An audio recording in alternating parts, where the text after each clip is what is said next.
Good day and welcome back to Elementary 72 Gaming. Now we're back again with another build, and this build is a little bit more spectacular than the Condor. It's a little bit more spectacular than the previous build that I gave as well in the last one for a viable T4 ship, which was, let me just look at which one it is, the Vigil. Now this is the Slasher 2. The Slasher 2 is a T4 vessel, as you can see, but it comes with a little bit more of an advantage. The Slasher is from Minmatar, so it has a lot of speed to its base. And with that, it means if you put enough engineering into this, the ship is a beast. Now, as I said, adding 25% to the speed with a single little component makes the speed go up by quite a bit. I forgot to add the engineering.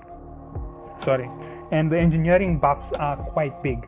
They're not as small as I exaggerate them to be. They're about a 50% double, so basically it's like half added to it. And if you count this ship, well, it has the basic same format as a Condor. Minus 80% capacitor need from Weber Fire, minus 80% disruptor capacitor need.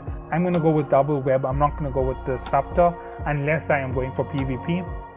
It has a afterburner bonus level plus 10% velocity per level, 50% afterburner velocity, exactly like the Condor. Small cannon tracking plus 7.5%. That is 37.5% overall. Wait, no. Yeah, 37.5% overall.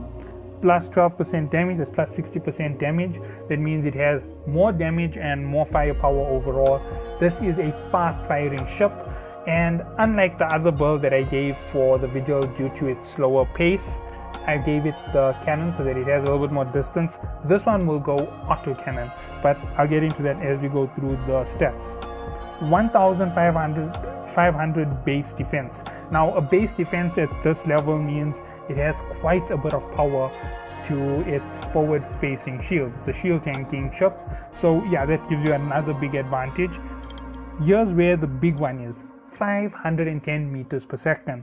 Now the 1531 is boosted up by the deflection ratio and all the stigs because of the speed, and when you increase it with your engineering, that ship is already going to be over 2000 in a defensive capability. It's going to have even more power overall with the addition of its speed. Its speed is going to hit almost 750. That makes it a very fast catch-up ship. This ship is one of the best ships to use to aggravate and assault players in the game, because it will definitely tick on them over time. You can apply a lot of damage really easily, and they can't really hit you. They need to double Weber Fire you just to slow you, and beyond that you're still going to be very fast, so they're only going to tick at you at small little increments, and most ships with long range weapons won't be much of a threat.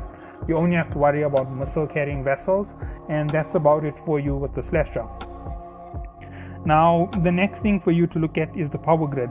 The power grid on this vessel is small. You only have 31 megawatts, so everything on the ship has to be scaled down slightly.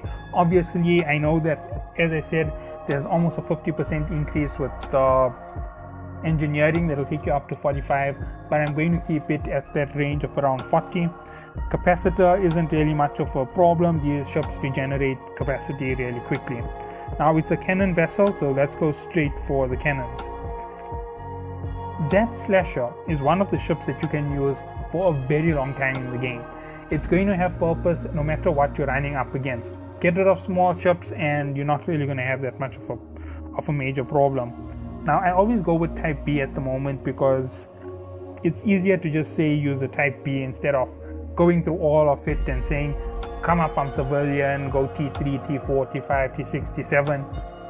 It's a waste of time, sorry. Right, so as you can see, it's a 5 megawatt power requirement. 5 by 5, that gives you 10 megawatts. Your ship is basically stable. Then in mid slots, you're going to go double web. Electronic warfare, they're 1 megawatt a piece. You're going for the best that you can afford. Doesn't really make that much of a difference, but if you can slow down smaller ships than you can apply more damage. Remember, you have that tracking speed bonus of 37.5%. With these small weapons, they really don't make that big of a deal, but they do increase the damage over time. So So you're going to apply this massive damage really quickly with those autocannons, and you're going to tick off on people before their shields can even regenerate or their armor can kick in to stop you. It's really going to be annoying. You're really going to be a pain, and you're going to be flying really close, making it almost impossible for most weapons to hit you. Okay, if you were going to go with the Disruptor, it's fine. This is for tackle. This ship is a much better tackle than the Condor. It can catch very fast vessels like your Succubus and so forth, but the big problem is they will fire back and destroy it. Obviously, this isn't really meant for dead spaces. As I said, these are all up to T5, including the Condor 2. The Vigil was a T3, as I said, at the max because it was slower. That's where you should be keeping them, in those regions. The afterburner bonus really makes it more useful. If you fit it out with very cheap rigs and very cheap items, you can use it to catch ships and pull them down so that other ships can catch them and hold them. So you just have that gradient of fighting, so that you have something to actually fight with in those activities. Okay. Last but not least is the low slot. As you know, we've only knocked out 10. We have 21 megawatts left on the ship. We're going to go slightly over, but by 2. My standard is a shield booster, so a type B shield booster on this vessel. It's going to make a massive difference to the overall impact of the vessel. 115 per boost. You're looking at it with your shield bonuses and everything added in, reduced capacitor need, all of this added on top of everything. You have a nice 115 being added. Most probably it's looking more like 135. 135 to your ship. You're adding it all on. It's not heavy on your capacitor because your capacitor is reduced by engineering. Everything is very stable for you. Your ship is quite handy with this particular rig. And the last thing you're going to do is go with an afterburner. The afterburner you're going with is a type B. This isn't going to kill you for your overall cost. As you can see, it's a 16 megawatt afterburner. It is a little bit heavy. It's 22 megawatts that you just added, where you had 21, 1 megawatt over. You're counting on your engineering to really save you here. You're not even going to think about the possibility of rigs needing to be changed. They aren't really important, provided you have the right amount of engineering. This is basic engineering.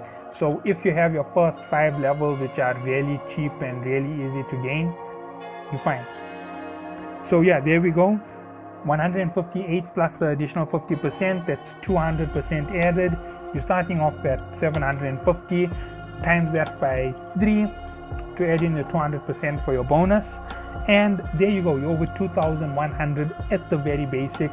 There's still a little bit to add, so you could be going anywhere up to 2,200 before rigs, and this makes the ship absolutely useful for combat. It might even be able to break the T6, T7 barrier, but that is very risky and very hard to pull in PvE, because one ship holding you down, a big ship can instantly destroy you. You don't have firepower like them. That is the only catch for you, and it would make a T6 or T7 about a 1.5 hour endeavor for you to complete with this vessel. Okay, moving on to rigs. Combat rigs. You want acceleration and more damage. That is its state for your combat. I'm not even going to go through and look for them. In terms of engineering, double auxiliary thruster, that's adding 25% to your base boost of 750. It's actually adding like 45% total. If you count that up, you can say that you're doing 1,000. Then your afterburner boost, you can break the 3,000 mark with this vessel. That's why I said it can be used to catch your fast vessels in dead spaces. It's a throwaway vessel, but obviously you have to really boost up that speed big time.